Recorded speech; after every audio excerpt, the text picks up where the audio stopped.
Everyone, welcome back to the channel. It's me Simran Sahani and आज मैं आपको पढ़ाऊंगी क्लास 12 पॉलिटिकल साइंस का chapter politics of plan development. तो ये हमारी सेकंड बुक का सबसे ज़्यादा आप कह सकते हो शॉर्ट चैप्टर है, बहुत जल्दी कंप्लीट हो जाएगा। और इसमें हमें सबसे इंपॉर्टेंट चीज़ पढ़ने वाले है कि हमारी कंट्री का इकोनॉमिक सिस्टम हमने कौन सा अपनाया, इकोनॉमिक मॉडल आइडियोलॉजी हमने कौन सी अपनाई थी। जैसे आपने यूएसएसआर का पढ़ा, कम्युनिज्म चल रहा था, अमेरिका का आप पढ़े हो, यूएसए का पढ़े हो कि कैपिटलिज्म चल रहा।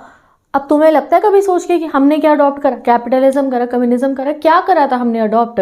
तो गाइज ना ही हमने कैपिटलिज्म अडॉप्ट करा था, ना ही हमने कम्युनिज्म अडॉप्ट किया पूरी तरीके से या सोशलिज्म।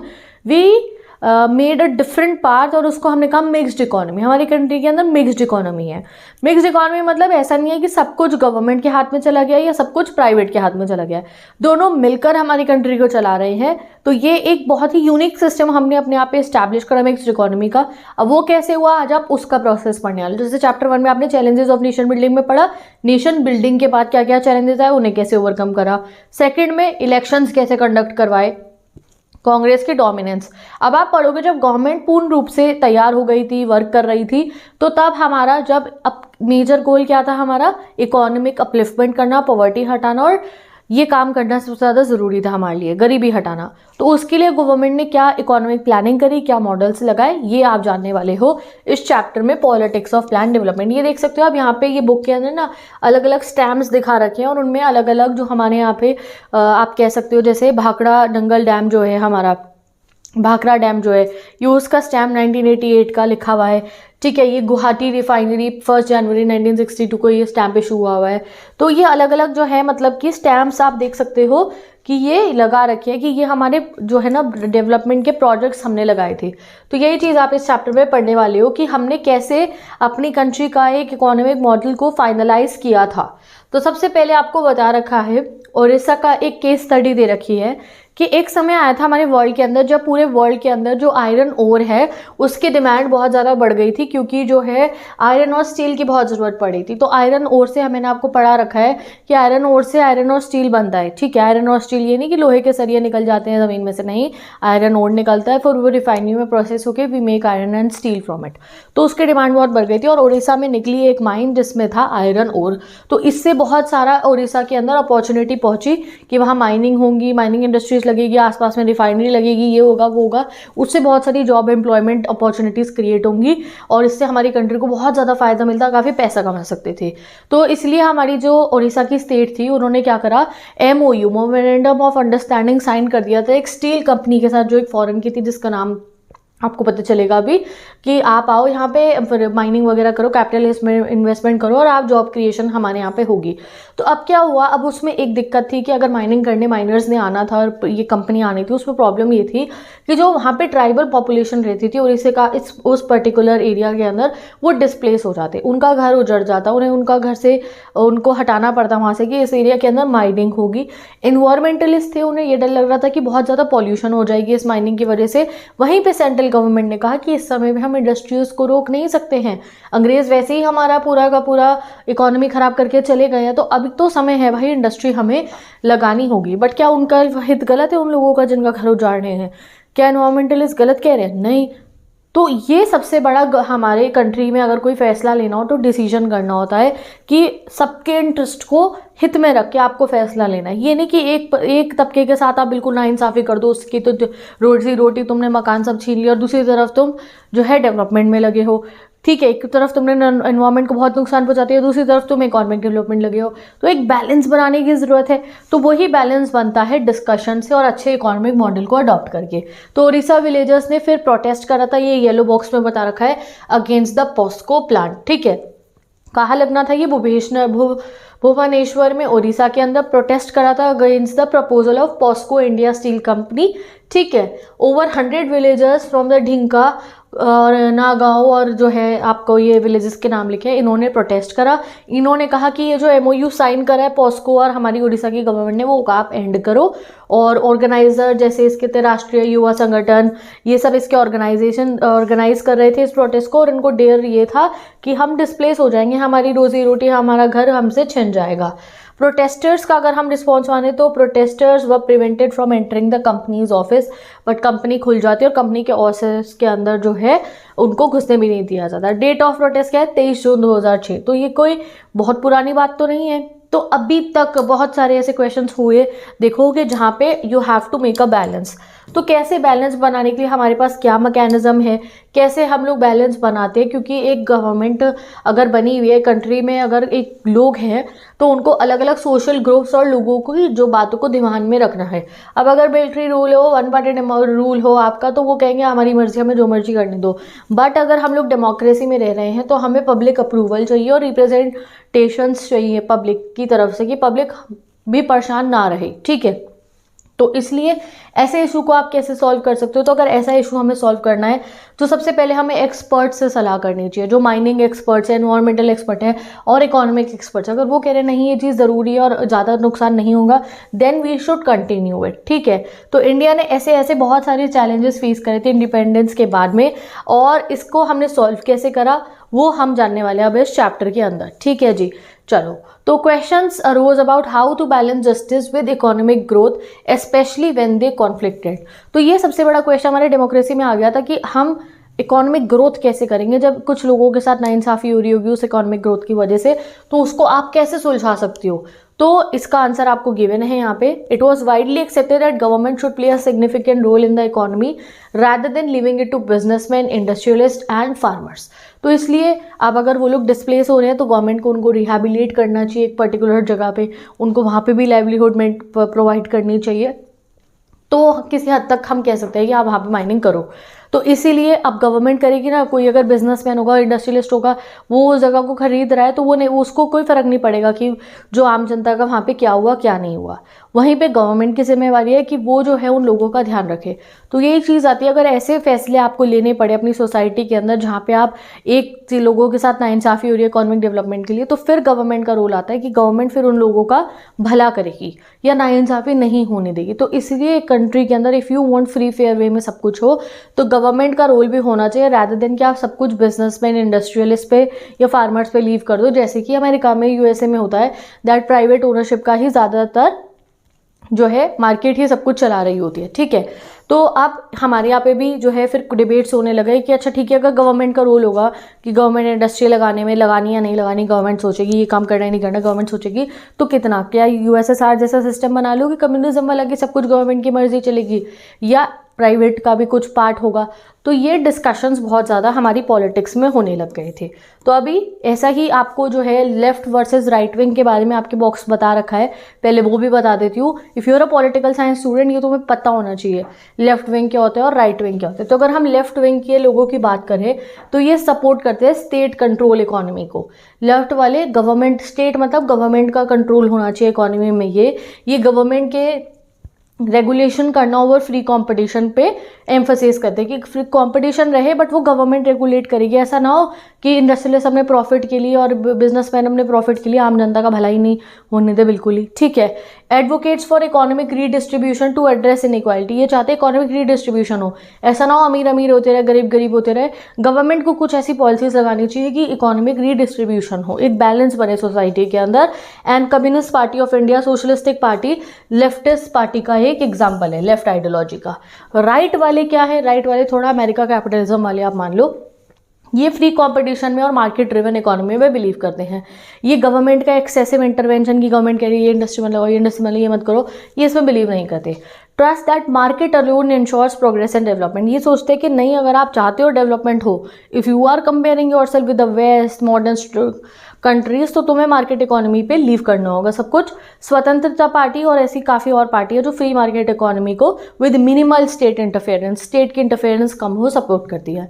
तो ये आपको याद रखना है। अब आता है हमारा मेन टॉपिक इस चैप्टर का कि आइडियाज़ ऑफ डेवलपमेंट, कि किस तरीके से जो हम कहते हैं ना डेवलपमेंट वर्ड, वो सबके लिए अलग होता है डेवलपमेंट मीनिंग।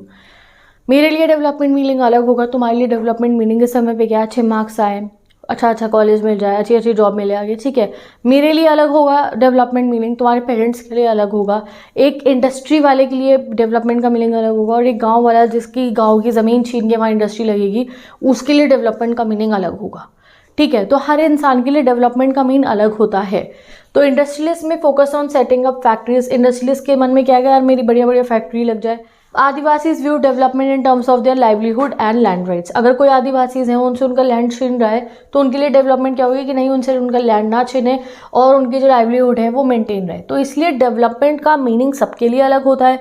तो इस वजह से कई बार डेवलपमेंट की वजह से काफ़ी प्रॉब्लम्स क्रिएट होती हैं in the name of development. ठीक है, जैसे हमने ये स्टील प्लांट वाले, जैसे ये स्टील प्लांट वाले इशू में आप देख रहे हो कि एक तरफ तो ट्राइबल पॉपुलेशन डिस्प्लेस हो रही है, दूसरी तरफ कुछ लोगों को जॉब मिल जाएंगी। ठीक है, अब जब भी हम डेवलपमेंट या जो है कंपैरिजन करते हैं डेवलपमेंट का, तो वो ज़्यादातर वेस्टर्न मॉडल के स्ट्रक्चर पे कर रहे होते हैं।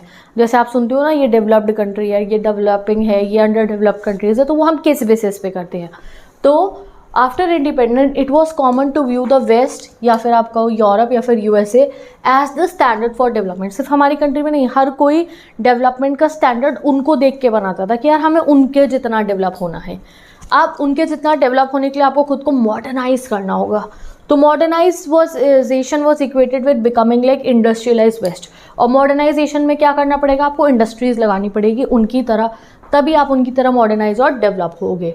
तो मॉडर्नाइजेशन में क्या दो चीज़ें आपको फॉलो करनी थी, break down of traditional social structure, जो आपका पहले के स्ट्रक्चर बने पड़े हैं उन्हें ब्रेक डाउन करो, कैपिटलिज्म और लिबरलिज्म लेकर आओ और इकोनॉमिक ग्रोथ करो और प्रोग्रेस करो अपनी।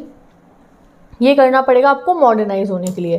This notion of development allowed people to categorise countries on developed, developing and under developed. तो यही चीज़ हमारे यहाँ पे होने लग गई कि अब हर कंट्री को इंडस्ट्रीज लगानी थी, फ्री फेयर मार्केट इकोनॉमी पे सब कुछ छोड़ देना था, स्टेट इंटरवेंशन थोड़ा कम हो, लोगों को ये लगता था तब आप मॉडर्न बन पाओगे, तब आप डेवलप कर पाओगे खुद को।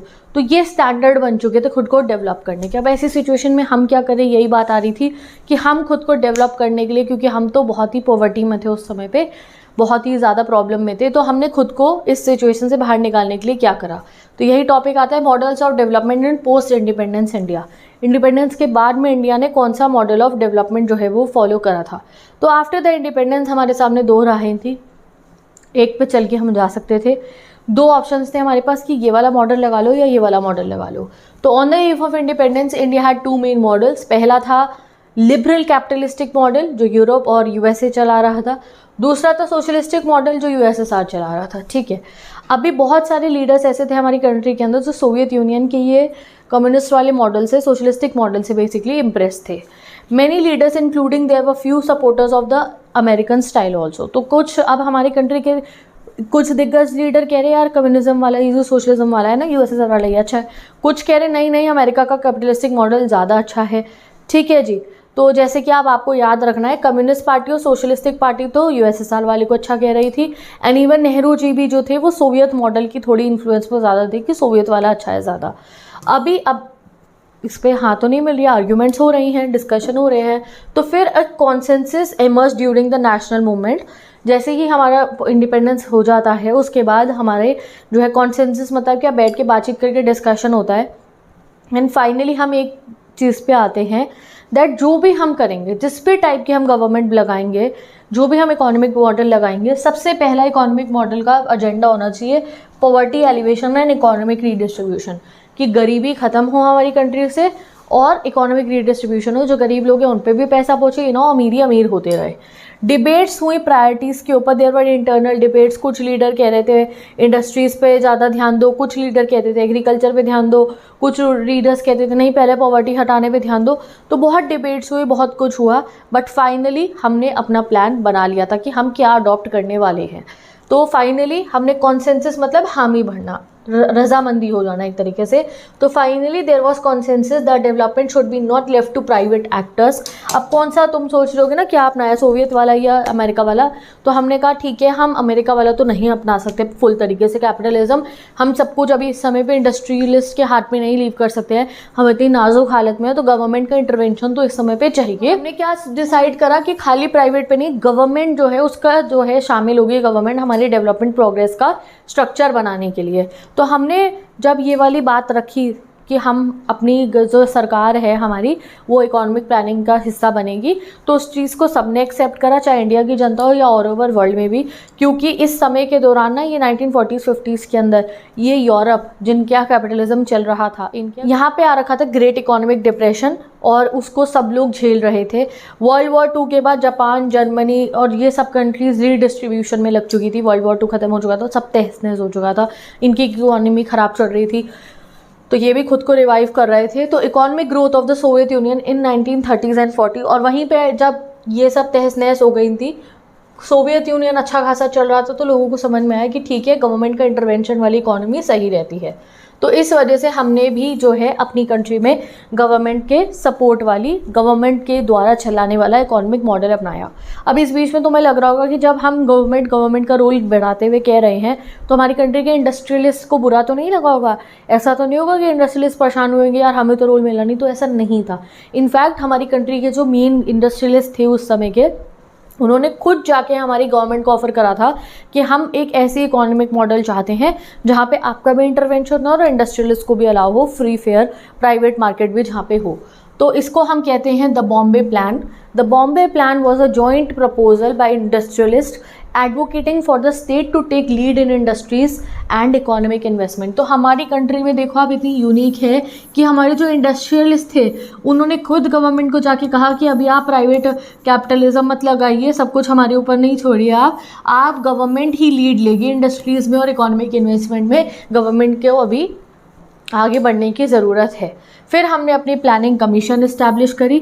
After independence the planning commission was establish. उसके जो चेयरपर्सन बने थे वो हमारे प्राइम मिनिस्टर जवाहरलाल नेहरू ही बनते हैं। ये एक सेंट्रल बॉडी बन जाती है जो डिसाइड करेगी कि हमारे इंडिया का इकोनॉमिक डेवलपमेंट कैसा होगा। तो फाइनली हमने कौन सा मॉडल लगाया? हमने लगाया मिक्स्ड इकोनॉमी का मॉडल। हमारे वाले मॉडल को कहा जाता है मिक्स्ड इकोनॉमी, कि वहाँ पे गवर्नमेंट का भी रोल होगा और प्राइवेट इंडस्ट्रियलिस्ट का भी रोल होगा। बट वो ऐसे आसानी से नहीं सोचा गया, पूरे वर्ल्ड को देख के, सब कुछ आसपास में देख के हमने ये फैसला लिया। अब अर्ली इनिशिएटिव्स की अगर हम बात करें तो जब प्लानिंग कमीशन बन जाती है, प्लानिंग कमीशन क्या फ़ैसले लेती है कंट्री का इकोनॉमिक डेवलपमेंट करने के लिए, गरीबी हटाने के लिए? तो पहले हम लगाते हैं 5 year plan.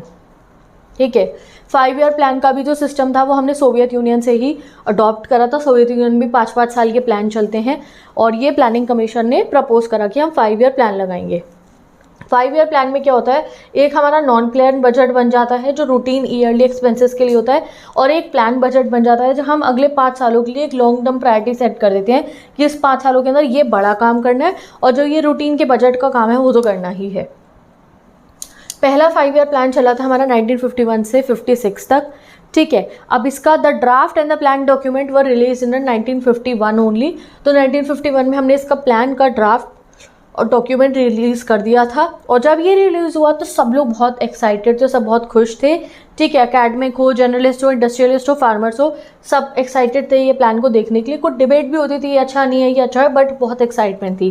Plan allowed government to make long term intervention in the economy and focus on the larger picture. अब इस प्लान में हमारा सबसे बढ़िया क्या था कि हमने जो इकोनॉमिक के बड़े बड़े जो फैसले लेने थे वो इसके दौरान लिए गए थे। बड़े बड़े स्ट्रक्चर्स बनाने के जो फैसले लेने थे, डैम बिल्डिंग हो, ये हो, वो हो, तो इस पे फोकस करा गया कि अब हम नींव रखेंगे अपनी कंट्री के इकोनॉमिक मॉडल की इसमें।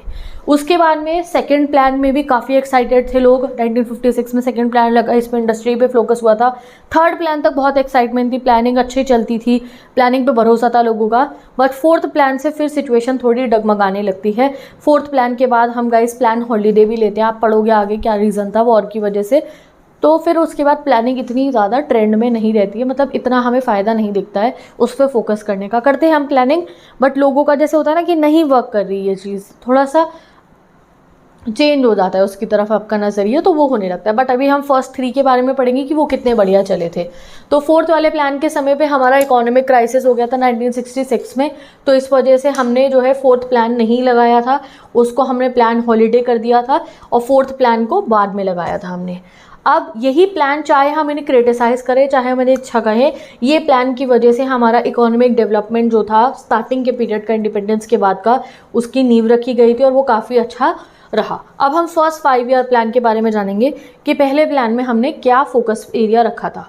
तो पहले प्लान का प्राइमरी ऑब्जेक्टिव क्या था, क्या फोकस एरिया था, क्या उसका रिजल्ट आया, क्या प्रॉब्लम आई, मैंने चार्ट बना दिया, ये क्वेश्चन आएगा एग्जाम में इस चैप्टर में से। तो जो हमारा पहला प्लान था, it aim to break the cycle of poverty हटाने के लिए था और हमारी कंट्री की इकोनॉमी को स्टेबलाइज करने के लिए, ठीक है। It focused on a slow and steady approach to development, कि धीरे धीरे चलेंगे, इन्हें एकदम से, जैसे मैं आपको कहती हूँ ना जब स्ट्रैटेजी देती हूँ पढ़ने की, धीरे धीरे पढ़ना शुरू करो फिर स्पीड बढ़ाना, तो सेम इट वॉज हियर कि धीरे धीरे हम फोकस करेंगे डेवलपमेंट पे अपनी। और इसको के.एन. राज जैसे इकोनॉमिस्ट ने एडवोकेट करा था, और जो है टू अवॉइड डिस्टेबलाइजिंग डेमोक्रेसी, ठीक है। चलो, अब सबसे ज़्यादा फोकस एरिया क्या था इस प्लान का, एग्रीकल्चर सेक्टर का, क्योंकि जो एग्रीकल्चर सेक्टर है वो पार्टीशन की वजह से बहुत उसके ऊपर डिफेक्ट आया था, तो इसलिए हमने पार्टीशन के बाद जो है अपना एग्रीकल्चर सेक्टर पे फोकस करा, चाहे इरिगेशन प्रोजेक्ट लगाने हो, चाहे डैम्स बनाने हो। लार्ज स्केल प्रोजेक्ट हमने इसमें फाइनलाइज करे थे, जैसे भागना नंगल डैम बनना हमने इसमें शुरुआत करवा दी थी, जिससे एग्रीकल्चर बूस्ट हो पाए, इरीगेशन के लिए पानी मिल पाए। लैंड रिफॉर्म्स कराए गए। You guys know that ज़मींदारी system और भी रायतवारी सिस्टम और भी बहुत सारे सिस्टम्स ब्रिटिशर्स ने लगा रखे थे, जिससे फार्मर बिल्कुल एक्सप्लॉइट हो चुके थे। तो अब हमें लैंड रिफॉर्म्स करने थे। The plan identified land distribution pattern as a key obstacle to agriculture growth and focused on land reforms for better development, कि जिस तरीके से लैंड बटा हुआ है और जो लैंड सिस्टम चल रहा है वो बहुत गलत है, तो ज़मींदारी सिस्टम हटा। अब आपको नहीं पढ़ना, पहले ये सब भी था, क्या क्या रिफॉर्म्स लगाए गए थे। कंसोलिडेशन ऑफ लैंड होल्डिंग, ऐसा होता था किसी फार्मर्स पे बहुत बड़े खेत है, किसी फार्मर पे बहुत छोटे खेत हैं, तो बहुत कुछ हमने लैंड डिस्ट्रीब्यूशन, कंसोलिडेशन, बहुत सारे तरीके अपनाए, जिससे कि एक एप्रोप्रिएट लैंड हो हर एक फार्मर के पास, वो फार्मिंग करे एंड प्रॉफिट कमा पाए। बहुत सारी चीज़ों को जो है हमने ब्रिटेन में करा, कुछ लागू हुई थी कुछ नहीं हुई थी, बट हमने लैंड रिफॉर्म्स लेकर आए। नेक्स्ट, नेशनल इनकम और सेविंग बढ़ाना इसमें गोल था, कि ये प्लान का 5 साल बाद हमें ये रिजल्ट मिले कि हमारी कंट्री के लोगों की इनकम बढ़ गई हो, उनकी सेविंग्स बढ़ गई हो, और नेशन की इनकम भी बहुत ज़्यादा बढ़ चुकी हो। पर कैपिटा इनकम तो बढ़ी हो, बट पूरा ओवरऑल नेशन की इनकम भी बढ़ी हो। तो one goal was to raise the level of national income by increasing savings. While saving did rise initially, starting में लोगों की सेविंग बढ़ती है, but they did not meet the expectation. But late होते होते हमें लगा कि नहीं, इतना फ़ायदा नहीं हुआ इससे, ठीक है। क्या इसके अंदर कि हमारे पास इतने स्ट्रक्चर्स नहीं थे जितने हम चाह रहे थे, इतने हम नहीं बना पाए जिससे लोगों को एम्प्लॉयमेंट मिले और लोगों की इनकम वगैरह राइज हो। तो इतना जॉब और अनएम्प्लॉयमेंट अभी भी इस प्लान के बाद थी, इस वजह से इतनी इनकम राइज हमें देखने को नहीं मिली। बट आपको ये याद रखना है, पहले वाले प्लान में एग्रीकल्चर पे फोकस हुआ था। अब अगला वाला प्लान में, जैसे हमने पहले में कहा धीरे धीरे चलेंगे, अगला प्लान इसका बिल्कुल उल्टा था। अब हमारा था रैपिड इंडस्ट्रियलाइजेशन करिए, अब जल्दी जल्दी इंडस्ट्रीज़ लगाने की बारी आएगी। ये था हमारा second 5 year plan. Second 5 year plan focus करता है वो इंडस्ट्रीज़ के ऊपर। इसको इकोनॉमिस्ट पीसी महलोनोबिस ने जो है पूरा का पूरा उनकी जो है उसमें ये बना था प्लान, ठीक है। इसमें उन्होंने कहा रैपिड इंडस्ट्रियलाइजेशन करेंगे, हैवी इंडस्ट्री जैसे इलेक्ट्रिसिटी, रेलवे, स्टील, मशीनरी, इस पे फोकस करेंगे। इसका गोल ये था कि जल्दी से स्ट्रक्चरल ट्रांसफॉर्मेशन करना है कंट्री के अंदर, कंट्री में मल्टीपल लेवल की जो है इंडस्ट्रीज़ लग जाएं, जिससे एम्प्लॉयमेंट अपॉर्चुनिटीज़ हो। और जब तक किसी कंट्री में इंडस्ट्रीज़ नहीं लगेंगी ना बढ़िया, वो नहीं होती है डेवलप। तो इसमें हमने इंडस्ट्रियलाइजेशन पे फोकस करा। पीसी महलोनोबिस के ऊपर क्वेश्चन आता है एग्जाम में। ये एक साइंटिस्ट भी थे, एक स्टैटिस्टिशियन भी थे, ठीक है। और ये जो है इन्होंने आर्किटेक्ट हैं ये पूरे सेकेंड प्लान के, एंड ये सपोर्टर थे रैपिड इंडस्ट्रियलाइजेशन के। और साथ ही के साथ में एक पब्लिक सेक्टर, गवर्नमेंट का रोल बहुत ज़्यादा होना चाहिए इंडस्ट्रीज़ में हो या बाकी चीज़ों में, ये इस चीज़ के सपोर्टर थे इन्होंने। अब हमारा जो सेकेंड प्लान था वो सोशलिस्टिक पैटर्न ऑफ सोसाइटी पे चला। सोशलिज्म वर्ड आ जाए तो समझ जाना गवर्नमेंट चलाएगी पूरी इकोनॉमी को, गवर्नमेंट लगाएगी इंडस्ट्री, गवर्नमेंट लगाएगी सारी चीज़ें, ठीक है। लोगों का रोल होगा बट ज़्यादा गवर्नमेंट का होगा, ये समझ लो तुम, ठीक है। तो a resolution of the Avadi Congress session declared the establishment of a socialistic pattern of society as the national goal. तो इसी समय के दौरान जब हम थोड़ा सा सोशलिज्म की तरफ मूव कर रहे थे, कांग्रेस में भी अवधि सेशन हुआ था कांग्रेस का। कांग्रेस ने खुद भी कह दिया कि अब हम भी सोशलिज्म की तरफ ज़्यादा मूव करेंगे, एंड यही चीज़ हमारे सेकंड प्लान में रिफ्लेक्ट हुई। जैसे जैसे कांग्रेस सोशलिज्म की तरफ बढ़ी, हमारा सेकंड प्लान भी सोशलिज्म पे बेस्ड था। इसमें क्या हुआ, गवर्नमेंट ने रोल लिया इंडस्ट्री लगाने का, बहुत पब्लिक सेक्टर्स इंडस्ट्रीज वहाँ पे लगी। आज के समय पे हमारी पब्लिक सेक्टर इंडस्ट्रीज़ कुछ बिकी हैं, PSUs जिन्हें कहते हैं। उस समय पे मेजर बड़ी बड़ी पब्लिक सेक्टर इंडस्ट्रीज़ को हमने लगाया, जिससे सब कुछ अगर गवर्नमेंट के हाथ पे होगा तो फिर गवर्नमेंट लोगों का भला भी कर पाएगी। अगर एक बिजनेसमैन इंडस्ट्री लगाता है तो वो अपने प्रॉफिट के लिए लगाता है, गवर्नमेंट चाहे प्रॉफिट तो करेगी बट लोगों का भला भी करती है, ठीक है। तो government introduce tariffs on import. अब हमने क्या करना था कि हमें बाहर से गुड्स नहीं मंगाने थे, समझ रहे हो, कि जो हो इंडस्ट्री लगाएं और खुद बनाएं अपने कंट्री के अंदर। तो हमने टैरिफ्स यानी कि बहुत टैक्सेस लगाए इंपोर्ट पे कि बाहर से चीज़ें हम इंपोर्ट ना करें, जिससे कि हमारी डोमेस्टिक इंडस्ट्रीज़ बच जाए and growth of public and private sector हो। वरना क्या होता था कि ये कपड़े ही मंगा रहे हैं अगर हम, तो वहाँ लंदन में और अमेरिका में वहाँ तो बहुत इंडस्ट्रीज़ थी, या कहीं आसपास में कहीं मान लो जहाँ इंडस्ट्रियलाइजेशन है वहाँ तो फैक्ट्रियों में गुड्स बन रहे हैं। हमारे यहाँ तो फैक्ट्रियाँ इतनी थी नहीं, तो वहाँ फैक्ट्रियों से अगर चीज़ें आती थी तो वो सस्ते रेटों में हमारे मार्केट में बिकती थी, लोग गरीबी थी, लोग फैक्ट्री वाला इंपोर्टेड सामान खरीद लेते थे। अब यहाँ का लोग खरीदते ही नहीं पाते थे क्योंकि यहाँ स्मॉल क्वांटिटी में बना, जैसे खादी के कपड़े वो बहुत महंगे बिकते थे। तो अब हमने इंपोर्ट्स पे टैक्सेस लगा दिए हैं कि अब तुम्हें इंपोर्टेड चीज़ भी यहाँ महंगी मिलेगी, तो फिर इंडस्ट्री लगेगी, चलो इंडस्ट्री बना के यहीं बेचे, इससे हमारे को नुकसान नहीं होगा और हमारी कंट्री में चीज़ बनेगी, यहीं पे बिकेगी, तो फिर इससे हमारा डेवलपमेंट होगा। पहले क्या था, वो शर्ट इंडिया में बन रही है 50 की बन रही है, वहाँ से 30 रुपये की मिल जाएगी, तुम्हें 25 की 22 की मिल जाएगी, तो आप कौन सी पसंद करोगे? बीइंग अ नॉर्मल इंसान तुम कहोगे ना सस्ता मिल रहा है मैं वही खरीदूंगा चाहे इंपोर्टेड हो। तो हमने इंपोर्ट लगा के वो 20-30 वाली को फिर 70 की कर दिया, फिर तो आप सोचोगे इंडियन वाली 50 की खरीदते हैं। ये करना था हमारे को and it was very necessary at that time. हम इंपोर्ट्स पर डिपेंड रहते रहते तो हो जाता हमारा काम, ठीक है। तो इसलिए हमने पब्लिक सेक्टर इंडस्ट्रीज़ भी लगाई और प्राइवेट सेक्टर भी लगी, और इकोनॉमिक्स अगर आपके पास है तो इंडियन इकोनॉमिक डेवलपमेंट में तो ये हम डिटेल में पढ़ते ही हैं। इसके बाद हमारा सेकंड प्लान के बाद पब्लिक सेक्टर में बहुत ग्रोथ हुआ, इसके बाद लोगों की सेविंग भी बढ़ी, इन्वेस्टमेंट भी बढ़ी, काफ़ी की इंडस्ट्रीज़ हमारी डेवलप हो गई थी इस पीरियड के दौरान, और एक बहुत बड़ा स्टेप था हमारे डेवलपमेंट के लिए। अब इसमें हमारा सबसे बड़ा चैलेंज क्या आता है सेकेंड प्लान में, हमारी टेक्नोलॉजी बैकवर्ड थी गाइस। हम ना मतलब इंडस्ट्री लगा रहे थे बट अच्छी टेक्नोलॉजी यूज़ नहीं कर पा रहे थे। ज़्यादातर जो टेक्नोलॉजी जो है वो हम खरीदते थे बाहर के वेस्टर्न वर्ल्ड से, तो उसके लिए हमें फॉरेन एक्सचेंज की ज़रूरत होती थी जो हमारे पे ज़्यादा था नहीं, यानी कि डॉलर्स आप कब कमा सकते हो जब कुछ चीज़ें बेच रहे होगे बाहर। अब हमारे पे कुछ इतना था ही नहीं, हम क्या बेचते, ठीक है। हाँ, टी कॉफ़ी प्लांटेशन वगैरह काफ़ी चीज़ें हम एक्सपोर्ट तब भी करते थे बट इतना नहीं होता था, तो इसलिए हमारे पे फॉरेन एक्सचेंज ज़्यादा नहीं थी और ख़र्चा भी बहुत होता था, हम इंपोर्ट्स भी कराते थे। इस वजह से अब हमें फोकस करना था कि हमारे पे फॉरेन एक्सचेंज रिजर्व बिल्ड हो कि हम टेक्नोलॉजी अच्छी खरीद पाए। हमने फोकस करा हैवी इंडस्ट्री पे and it led to the concern about food shortages. जब बहुत इंडस्ट्री पे फोकस चला गया सेकंड प्लान में, तो पता है क्या हुआ, एक तरफ एग्रीकल्चर पे इफेक्ट आ गया, एग्रीकल्चर में फूड शॉर्टेजेस होने लग गई। इस वजह से फिर हमें प्रॉब्लम फील हुई कि ऐसा नहीं कर सकते हम कि इंडस्ट्री पे फोकस करें तो एग्रीकल्चर भूल जाए, नो, बैलेंस करना पड़ेगा। Balancing industry and agriculture prove difficult, but ये मुश्किल था। And the plan face criticism for its urban bias. दूसरा, इस प्लान को क्रिटिसाइज़ करा कि आप शहरी कल्चर को बहुत ज़्यादा महत्वता दे रहे हो, गाँव में विकास का तो सोच ही नहीं रहे हो, इस प्लान के अंदर सिर्फ शहरों के डेवलपमेंट की सोच रहे हो, ठीक है। तो इसलिए ये बोला गया कि एग्रीकल्चर रिलेटेड इंडस्ट्रीज़ को भी इसमें प्रायोरिटी देनी चाहिए थी कि कुछ एग्रो बेस्ड इंडस्ट्री जो होती है उनको भी तो रखो इसके अंदर, इंडस्ट्रियलाइजेशन नहीं करना है तो ये इसकी कुछ कमियाँ थी। अब थर्ड प्लान की बात करें तो third 5 year plan same path पे चला था इंडस्ट्री वाले सेकंड प्लान की तरह, और इसके ऊपर भी आगे चल के डिबेट हुई कि whether industry was been giving undue priority over agriculture, कि क्या आप ज़्यादा प्रायोरिटी दे रहे हो। तो इसके ऊपर ये सब बातचीत हुई थी, बट फाइनली विद दिस ये चैप्टर हमारा कंप्लीट होता है। इसमें आपको थर्ड प्लान के बाद आपको फोर्थ प्लान, तो हमारी फोर्थ हॉलीडे ही हो गई थी, आगे के प्लान्स का आपको नहीं बता रखा है, बट ये इनिशियल प्लानिंग फेज था हमारी कंट्री की जो है गवर्नमेंट के द्वारा लिया गया कि हमारी प्लानिंग कमीशन बनी थी, उन्होंने प्लानिंग सिस्टम लेकर आए जो यूएसएसआर के मॉडल से जो है इंस्पायर्ड था। और दूसरा, हमने मिक्स्ड इकोनॉमी लगाई, ना ही हम कैपिटलिज्म की तरफ गए ना ही कम्युनिज्म की तरफ, तो कोर एरिया एक ही है, मिक्स्ड इकोनॉमी लगाई। मॉडर्नाइजेशन और डेवलपमेंट का वो कंपैरिजन का स्टैंडर्ड क्या था, वेस्ट वाला। फर्स्ट ऑफ 5 ईयर प्लान में क्या हुआ, सेकंड में क्या हुआ, गिनती के 4 क्वेश्चन बनने वाले हैं चैप्टर से, वो मैं आपको क्वेश्चन आंसर सीरीज पे करा दूंगी और नोट्स पे लग जाएंगे मेरी इंस्टाग्राम आईडी पे। तो मैं चलती हूँ, नेक्स्ट वीडियो में मिलूंगी, बाय बाय, ठीक है।